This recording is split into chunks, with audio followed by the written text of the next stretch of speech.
ಅಥವಾ ಕರ್ನಾಟಕದ ದೊಡ್ಡ ದ್ವೀಪದ ರಚನೆಗೆ ಕಾರಣವಾಗುವುದು ಅದು ಶ್ರೀರಂಗಪಟ್ಟಣ ದ್ವೀಪ, ಕರ್ನಾಟಕದ ಅತಿ ದೊಡ್ಡ ನದಿ ದ್ವೀಪ.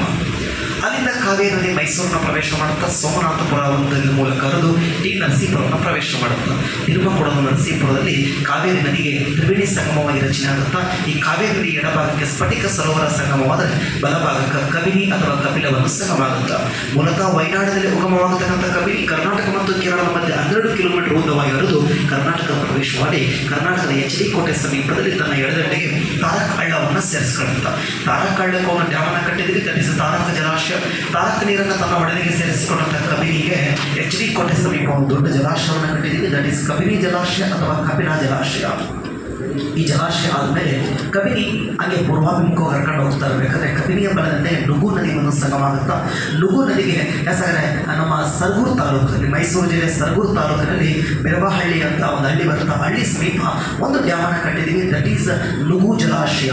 ಆ ನುಗು ಜಲಾಶಯ ಹಿನ್ನೀರೇ ನುಗು ವನ್ಯಜೀವಿ ಧಾಮ. ನುಗು ನದಿಯನ್ನು ತನ್ನ ಬಲದಂಡೆಗೆ ಸೇರಿಸಿಕೊಂಡಂತಹ ಕಬಿನಿ ಹಂಗೆ ಹರ್ಕೊಂಡು ಮುಂದಕ್ಕೆ ಹೋಗ್ತಾ ಇರಬೇಕಾದ್ರೆ ಈ ನದಿಯ ಬಲದಂಡೆಗೆ ಗುಂಡ ಅನ್ನುವ ಇನ್ನೊಂದು ಹಳ್ಳವನ್ನು ಸಂಗಮ ಆಗುತ್ತೆ. ಗುಂಡ ಹಳ್ಳ ಸಂಗಮ ಆದಮೇಲೆ ಕಬಿನಿ ನದಿ ಹಂಗ ಹರ್ಕೊಂಡೋಗಿ ಕಾವೇರಿಯ ಬಲದಂಡೆಗೆ ಸೇರ್ತಾ ಹೋಗುತ್ತಾ ಈ ಮೂಲಕ ಟಿ ನರಸೀಪುರವನ್ನು ನಾವೊಂದು ಏನಂತ ಮಾಡ್ತಾ ಹೋಗ್ತಾ ತ್ರಿವೇಣಿ ಸಂಗಮ ಅಂತ ಗುರುತಿಸ್ತಾ ಹೋಗ್ತೀವಿ. ಸೊ ಅಲ್ಲಿಂದ ಕಾವೇರಿ ಹಂಗೆ ಮುಂದಕ್ಕೆ ಕರ್ಕೊಂಡು ಹೋದ್ರೆ ತಲಕಾಡು ಸಿಗ್ತಾ ಹೋಗ್ತಾ ತಲಕಾಡಿನ ಹಂಗೆ ಹರ್ಕೊಂಡು ಮುಂದಕ್ಕೆ ಹೋದರೆ ಮಂಡ್ಯ ಜಿಲ್ಲೆಯ ಮಳವಳ್ಳಿ ತಾಲೂಕನ್ನು ಕಾವೇರಿ ಪ್ರವೇಶ ಮಾಡ್ತಾಳೆ.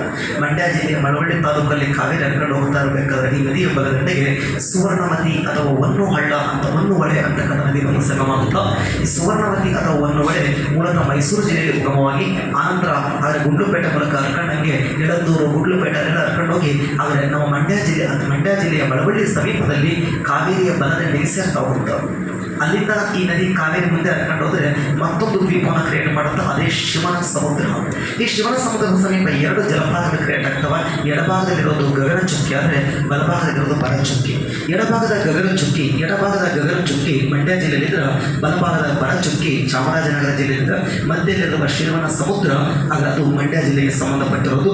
ಅಲ್ಲಿಂದ ನದಿ ಹರ್ಕೊಂಡು 6 ಕಿಲೋಮೀಟರ್ ಮುಂದಕ್ಕೆ ಹೋದ್ರೆ ಶಿಂಷ ಅನ್ನುವ ನದಿ ಸಂಗಮ ಆಗುತ್ತೆ. ಶಿಂಷ ನದಿ ಇದು ತುಮಕೂರು ಜಿಲ್ಲೆಯ ದೇವರಾಯನದುರ್ಗ ಅಥವಾ ಡಿ ಹಿಲ್ಸ್ನ ಸಮೀಪ ಉಗಮವಾಗಿ ಅಲ್ಲಿ ದಕ್ಷಿಣಾಭಿಮುಖ ಕಂಡು ಬರ್ತಾ ಇರಬೇಕಾದ್ರೆ ಈ ನದಿಯ ದಡದ ಮೇಲೆ ಯಡಿಯೂರು ಕಂಡು ಬರುತ್ತಾ ಅಲ್ಲಿಂದ ಮುಂದಕ್ಕೆ ಬಂದರೆ ಮಾರ್ಕೋನಹಳ್ಳಿ ಅಂತ ಒಂದು ಹಳ್ಳಿ ಕಂಡು ಬರುತ್ತಾ ಈ ಮಾರ್ಕೋನಹಳ್ಳಿ ಹತ್ರ ಒಂದು ಡ್ಯಾಮನ್ನು ಕಟ್ಟಿದ್ದೀವಿ. ಅದೇ ಮಾರ್ಕೋನಹಳ್ಳಿ ಜಲಾಶಯ. ಅಲ್ಲಿನ ನದಿ ದಕ್ಷಿಣಕ್ಕೆ ಬರ್ತಾ ಹೋದ್ರೆ ಶಿಂಷ ನದಿಗೆ ನಾಗಮಂಗಲ ತಾಲೂಕು ಮದ್ದೂರು ತಾಲೂಕು ಆ ಮದ್ದೂರು ತಾಲೂಕಿನ ಸಮೀಪದಲ್ಲಿ ಈ ನದಿಯ ಎಡದಂಡೆಗೆ ಕಣ್ವ ಅನ್ನುವ ನದಿ ಒಂದು ಸಂಗಮಾಗುತ್ತಾ ಕಣ್ವ ನದಿಗೆ ನಮ್ಮ ರಾಮನಗರ ಜಿಲ್ಲೆಯ ಚನ್ನಪಟ್ಟಣದ ಸಮೀಪ ಕಣ್ವ ಜಲಸಂಗ್ರಹಾಗಾರ ಅಥವಾ ಕಣ್ವ ಜಲಾಶಯವನ್ನು ಕಟ್ಟಿದ್ದೀವಿ. ಕಣ್ವ ನದಿಯನ್ನು ತನ್ನ ಎಡದಂಡೆಗೆ ಸೇರಿಸಿಕೊಂಡಂತಹ ಶಿಂಷ ದಕ್ಷಿಣಾಭಿಮುಖವಾಗಿ ಬಂದು ಶಿವ ಸಮುದ್ರ ಹಾಗೆ 6 ಕಿಲೋಮೀಟರ್ ಮುಂಭಾಗದಲ್ಲಿ ಕಾವೇರಿ ನದಿಯ ಎಡದಂಡೆಗೆ ಶಿಂಷ ಸಂಗಮ ಆಗುತ್ತೆ. ಅಲ್ಲಿಂದ ಕಾವೇರಿ ನದಿ ಪೂರ್ವಾಭಿಮುಖವಾಗಿ ಹರಿದು ಕಾವೇರಿ ವನ್ಯಜೀವಿ ಧಾಮದ ಮೂಲಕ ನಮ್ಮ ಮಂಡ್ಯ ಜಿಲ್ಲೆಯನ್ನು ದಾಟಿ ರಾಮನಗರ ಜಿಲ್ಲೆಯನ್ನು ಪ್ರವೇಶ ಮಾಡುತ್ತೆ. ಕಾವೇರಿ ವನ್ಯಜೀವಿ ಧಾಮ ಕರ್ನಾಟಕದ ದೊಡ್ಡ ವನ್ಯಜೀವಿ ಧಾಮಗಳಲ್ಲಿ ಒಂದಾಗಿರುವ ಈ ವನ್ಯಜೀವಿ ಧಾಮ ಮಂಡ್ಯ, ರಾಮನಗರ ಮತ್ತು ಚಾಮರಾಜನಗರ 3 ಜಿಲ್ಲೆಗಳ ಹಂಚಿಕೆ ಆಗಿದೆ. ಅದರಲ್ಲಿ ಜಾಸ್ತಿ ಹಂಚಿಕೆ ಆಗಿರೋದು ಚಾಮರಾಜನಗರ ಜಿಲ್ಲೆಯಲ್ಲಿ.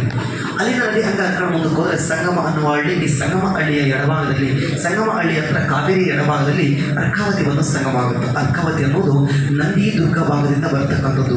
ನಂದಿ ದುರ್ಗ ಭಾಗದ ಒಂದು ಸಣ್ಣ ಭಾಗ ನಂದಿ ಬೆಟ್ಟ.